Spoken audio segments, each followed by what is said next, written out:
In part 1, we got to know that after Maharaj Sambhaji's martyrdom, Aurangzeb captured major forts and Maharani Yesubai with young Shahu Maharaj.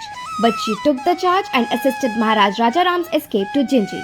Marathas launched relentless attacks from multiple fronts and weakened the Mughals. While the Mughals wasted time on sieging Jinji to capture Chhatrapati Rajaram, the Marathas had already retaken most of the lost forts in Maharashtra. By the time Jinji fell in 1698, Rajaram had escaped back to the Deccan to lead again. In 1700, Rajaram passed away, but his wife Maharani Tarabai continued the struggle for Swaraj, pushing the Mughals into one of the longest and costliest battles in their history. By 1707, after 27 years of war, Aurangzeb was exhausted with his deserted army and empty treasury. He died in a land that he could never conquer, leaving behind a broken empire. After his death, Shahu Maharaj was released from Mughal captivity, and with the help of Peshwa Balaji Vishwanath and Radhabai Sahib, he took charge of the Maratha Empire.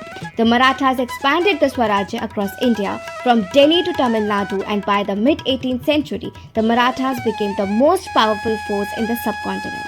Sambhaji Maharaj's sacrifice was not in vain. It became the spark that fueled a revolution, shaping Indian history forever.